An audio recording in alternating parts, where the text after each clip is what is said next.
Hello everyone, आज के इस वीडियो में 5 नए प्रश्नों का हल आप देखेंगे। आइए शुरू करते हैं और देखते हैं आज का पहला प्रश्न क्या है। यहाँ पर देखिए लिखा हुआ है 1 नंबर में, निम्नलिखित में कौन अपरिमेय संख्या है। इसका विकल्प यहाँ लिखा हुआ है √64/36, √81, √2.5, √49/9। इसके लिए कुछ आपको हम टैग वर्ड्स बता दें कि जब कोई संख्या आपको रूट के अंदर दिखाई दे, जो संख्या रूट के अंदर रहेगा वह संख्या पूर्ण वर्ग संख्या होना चाहिए। क्या होना चाहिए? पूर्ण वर्ग संख्या होना चाहिए। अब पूर्ण वर्ग संख्या कौन कौन होता है, यह कैसे मालूम चलेगा? तो आइए कुछ और टैग वर्ड से लिखते हैं। जैसे 1 का अगर वर्ग करेंगे तो 1 होगा, 2 का अगर वर्ग करते हैं तो कितना होगा? 4 होगा, 3 का करते हैं तो 3 स्क्वायर 9 होगा, अगर 4 का करते हैं तो 4 स्क्वायर 16 होगा। तो जितना ये संख्या आप देख रहे हैं वो ऐसे ही संख्या को क्या बोलते हैं? पूर्ण वर्ग संख्या कहते हैं। और इसमें से कोई भी संख्या अगर रूट के अंदर आता है तो वह संख्या जो है क्या होता है? परिमेय संख्या कहलाता है। क्या कहलाता है? परिमेय संख्या। और इसका भिन्न होगा तो वह अपरिमेय संख्या होता है। अब रही बात 4 के बाद 5, 5 का स्क्वायर 25, 6 का 36, 7 का 49, 8 का 64, 9 का 81, 10 का 100, 11 का 121। ऐसे करके आप आगे भी बना करके चेक कर सकते हैं। यानी कि ऐसी संख्या जितनी भी प्राप्त होंगी वो अगर रूट के अंदर होती हैं तो वह संख्या क्या होता है? परिमेय संख्या होता है। अब आइए यहाँ पे देख लीजिए 64/36, यानी 64 और 36 ये पूर्ण वर्ग संख्या है, इसलिए यह विकल्प गलत हो जाएगा। 81 पूर्ण वर्ग संख्या है, यानी कि जो पूर्ण वर्ग संख्या होगा कौन संख्या होगा? परिमेय संख्या होगा। और पूछा क्या है? अपरिमेय संख्या पूछा है। ठीक है, अब देखिए यहाँ पर 49/9 यानी 49 और 9 ये दोनों पूर्ण वर्ग संख्या है, अतः ये परिमेय संख्या होगा। जो आप ये देख रहे हैं 2.5, ये 2.5 जो है पूर्ण वर्ग संख्या नहीं है, और जब नहीं है तो ये परिमेय संख्या नहीं होगा, और जब परिमेय संख्या नहीं होगा तो यही क्या हो जाएगा? अपरिमेय संख्या हो जाएगा। इसका मतलब कि ये विकल्प आपका सही होगा। अब आगे देखते हैं अगला प्रश्न क्या बोल रहा है। यहाँ 2 नंबर में बोला है कि निम्नलिखित में कौन बहुपद नहीं है। विकल्प है -7, और दूसरा है y² + √2, तीसरा है 3√x + 2x + 7, चौथा है 4x² - 3x + 7। इसके लिए आपको क्या देखना है? तो इसके लिए आपको केवल चर को देखना है। चर किसको बोलते हैं? तो चर x को बोलते हैं, चर y को बोलते हैं, z को बोलते हैं। यानी इसमें से कोई भी चीज आपको इसमें दिखाई देगा उसको क्या बोलते हैं? चर बोलते हैं। और उस चर का पावर अगर क्या होगा भाई? उस चर का पावर अगर पूर्ण संख्या होगा, क्या होगा? पूर्ण संख्या होगा, तभी उसको आप क्या बोल सकते हैं? बहुपद बोल सकते हैं। क्या बोल सकते हैं? बहुपद बोल सकते हैं। अगर पूर्ण वर्ग संख्या नहीं होगा तो आप उसको बहुपद नहीं बोलेंगे। देखिए यहाँ पे -7 जो आप देख रहे हैं तो इसके साथ x के पावर 0 छिपा हुआ रहता है, यानी कि 0 जो है पूर्ण संख्या है, अतः यह बहुपद होगा।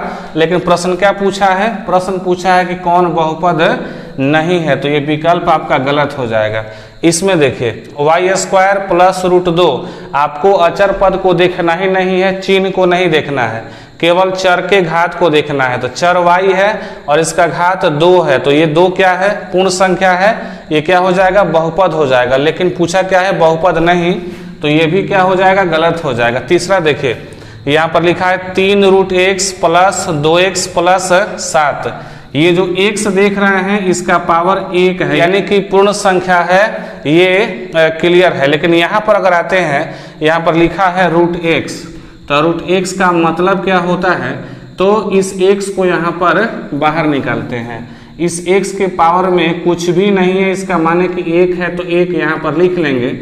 और यहाँ करनी के घात में कुछ भी नहीं है, इसका मतलब 2 छिपा हुआ रहता है, इसी 2 को यहाँ पर लिख लेंगे। यानी कि ये हो गया, ये जो करनी के रूप में है ये घात के रूप में आ गया, तो ये हो गया x के घात 1/2। 1/2 जो आप देख रहे हैं यह क्या है, पूर्ण वर्ग संख्या नहीं है। जब पूर्ण वर्ग संख्या नहीं है तो यह बहुपद भी नहीं होगा।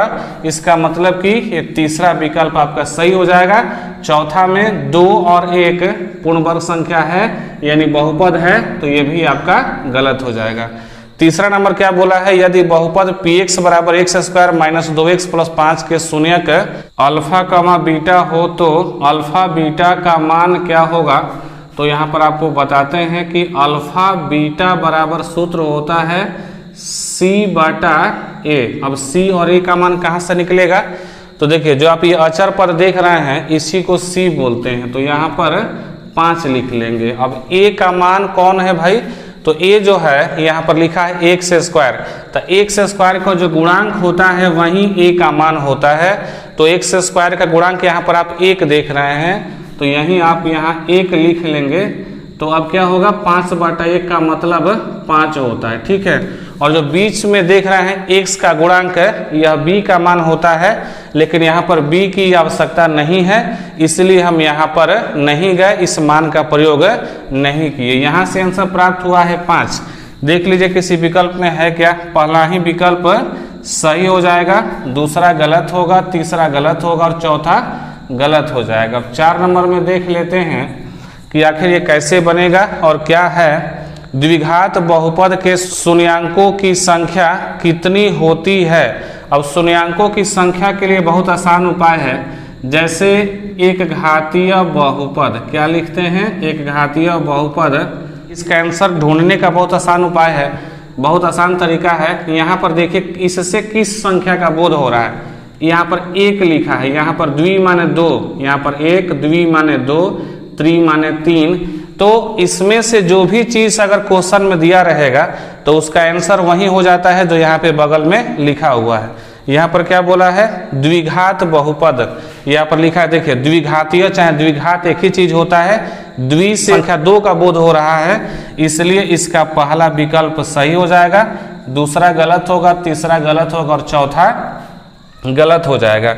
आगे देखते हैं क्या बोल रहा है 5वां में, यदि किसी वृत्त की त्रिज्या दुगुनी कर दी जाए तो पुराने एवं नए वृत्तों के क्षेत्रफलों का अनुपात क्या होगा। पुराने एवं नए वृत्तों के क्षेत्रफल ये लिखते हैं यहाँ पर हम पहले 5 नंबर, ठीक है। क्या बोला है, पुराने एवं नए वृत्तों के क्षेत्रफलों का अनुपात, यानी कि यहाँ पर लिख लेते हैं, क्या लिखते हैं, अभिष्ट अनुपात लिखते हैं। क्या लिखते हैं, अभिष्ट अनुपात, ठीक है। क्या निकालना है, क्षेत्रफल पे निकालना है, तो यहाँ पर लिख सकते हैं a1/a2, ठीक है। अब a1 का मान क्या होगा, तो पुराने का क्षेत्रफल, पुराने वृत्त का क्षेत्रफल, तो वृत्त का क्षेत्रफल होता है πr², और फिर नए वृत्त का क्षेत्रफल यहाँ पर बोल रहा है, तो नए वृत्त का क्षेत्रफल के लिए यहाँ पर लिखेंगे πr², लेकिन ऊपर वाले को उतार लेंगे πr² और नीचे लिखेंगे पाई को पाई उतार लेते हैं। और देखिए यहाँ पर क्या बोला था कि वृत्त की त्रिज्या दुगुनी कर दी जाती है, तो जो दुगुनी की जाती है वही क्या होता है, नए वृत्त हो जाता है। तो नीचे यहाँ पर नया लिखा हुआ है, इसको दोगुना कर देते हैं, क्या करते हैं, दोगुना, 2r², ठीक है। अब देखिए ऊपर वाले को उतार लीजिए, πr² बटा पाई इंटू है, तो 2r² को 2r को वर्ग करेंगे तो ये क्या होगा, 4r²। अब देख लीजिए पाई से पाई काट दीजिए, r² से r² काट दीजिए, बचा क्या, 1/4, यानी कि 1:4।